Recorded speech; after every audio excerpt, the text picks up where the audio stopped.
now, the Democratic candidates are facing off in two of the most important primaries for the nomination. And the one thing they agree on, both Hillary and Obama hate the oil companies. They agree you can't give a break to big oil. They are adamant that these guys are the bad guys and that they should be mauled with a windfall profits tax. Tonight, I am urging the Democrats not to take that tack.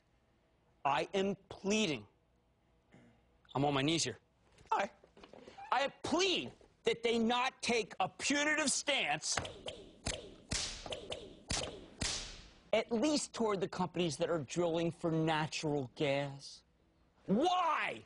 Sure, renewable fuel. I love renewable fuels. Hey, solar. Oh, hopefully sugar and not corn-based ethanol, because we are tired of our food for oil plan that's crucifying mankind on a cross of ethanol and making chicken and beef too expensive for you. I know those are the fuels of the future, but they're the fuels of the far future. In the interim, there's coal, there's oil, there's nuclear, and there's nat gas. Let's go through these, Hillary and Obama.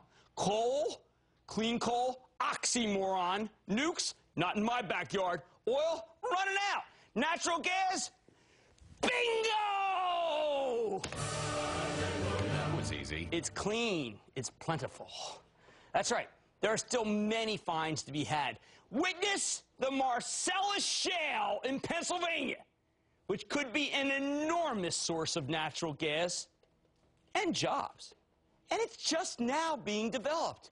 Now, the politicians, I have a feeling when Obama and Hillary hear Marcellus, they think, a veal dish. Funny car veal. It's the secret to energy self-sufficiency, for heaven's sake. And they want to tax the veal dish. It's nuts. Today we heard from one of my faves in this industry. I am in heaven with this industry. I'm so happy. I'm going to play a little whack-a-mole. Whack-a-mole. Clinton, Obama, Clinton. Cramer. Right. Today we heard from Anna Darko, one of our absolute favorites. The one with that guy Jim Hackett at the helm. Remember, I did that at the Plaza. Hey, 2 thumbs up Plaza. You can't even go there yet. Maybe you can now.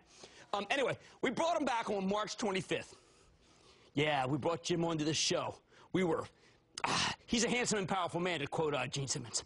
The stock was at $63, and we said this one was a must-buy because it is the year of natural gas. Now the stock is up $11.51. Told ya! We're 18% after reporting a monster quarter after the belly. I mean, they're drilling everywhere! I think this $74 stock can go to 118 months, extending the year of natural gas right into 2009.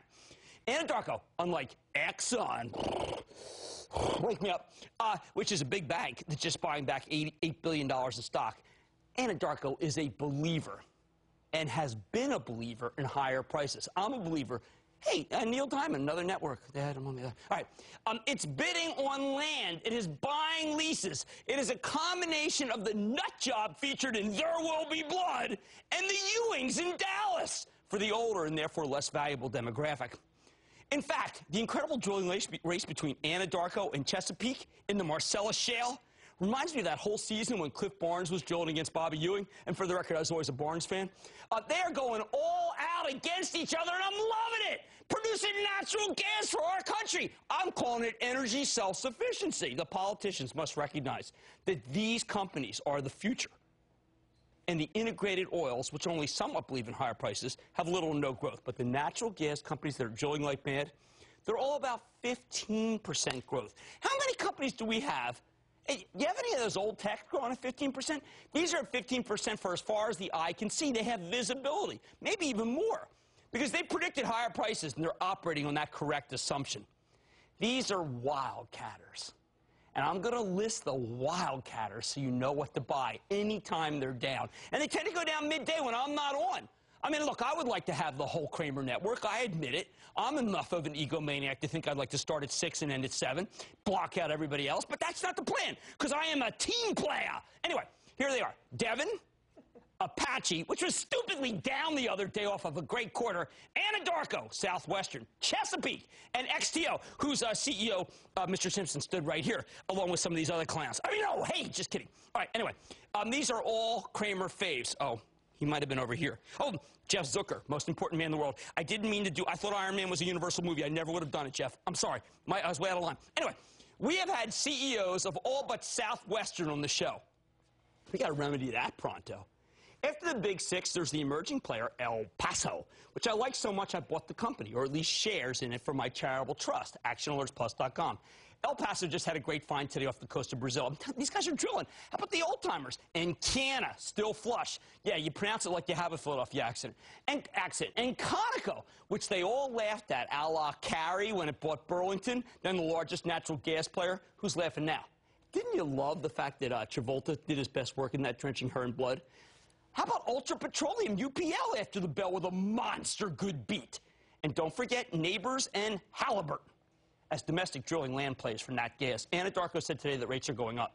That may be big for this kind of drilling, especially in that veal dish, the Marcellus Shale. Now, let me give you the big wrap-up. We've been using $125 as the price target for oil for the last 2 years in the show, right? When it was like 60 and 80 and 90, we've been using 125. And sweet 16 for natural gas. Until today, we had the highest targets for oil on the street. Then Golden Slacks, which had been using $100, said today that $200 is possible for oil. He leapfrogged me. He pantsed me. I'm willing to say oil goes to $150, but right now oil is less important. My best players are in natural gas. I have been hounding you on this, okay? I hounded some woman today when I was having a cup of coffee. I said, natural gas. I don't care. She wanted to make nice about Iron Man. Natural gas. My credibility here is awesome, by the way. As I predicted just last Friday that Anadarko would have a blowout quarter yesterday, and that's just the most recent example. Hey, I also did that for Precision Cast Parts. All right, the bottom line. I own natural gas for my charitable trust, and I am still buying these stocks. The group has much further to go. We are talking about a giugic, fantastic move here, and you have not missed that move yet. Now I want to be as fired up as this guest I'm about to have. And my guest is Melissa from Iowa. Melissa! Booyah, Mr. Cramer from the great state of Iowa. Oh, man. Man. Me in the game. I love it. You guys have single-handedly ruined our food costs. Good to have you. Good to have you. I'm wondering if you're up for a little mini version of Am I Diversified? Done your way. All right. I am a big fan of Chesapeake Energy. Oh, love it. And I am doing my homework on Neighbors Industries. Fantastico. I'm wondering if the two companies are too closely related to keep me diversified. I got back from France 2 weeks ago, and the only answer I can give you is absolument. They are too close. I think that these are, in the end, both leverage ways to play natural gas, meaning they're spending a fortune on natural gas. They're just no holds barred, and I don't want you to own both. Push comes to shove. This is tough because Eisenberg at Neighbors is brilliant, and Aubrey McLennan is always welcome. And by the way, is a very, very good explainer of the natural gas situation, as he was a couple years ago when he explained that it was ridiculously cheap. You know what? It's 6 or half dozen. If you like drilling, it's going to be Neighbors. If you like nat gas, it's going to be Chesapeake. It's your call. I would probably, at this price, favor Chesapeake. May I go to Ryan in, natural gas, the heartland, Oklahoma. Ryan. Hey, Jim, I got a booyah to you from the University of Tulsa. Oh, when they say that college kids don't watch TV, you got to give them something they like, for heaven's sake. What's up? That's right, that's right. All right, Jim, with the declining dollar and record-breaking prices in crude and natural gas, Petro-Canada is estimated to grow at 25% this quarter and over 50% next quarter. Tell me, Jim, is PCZ the way to play Canadian natural gas? Oh, amen. You're preaching to the choir, my friend.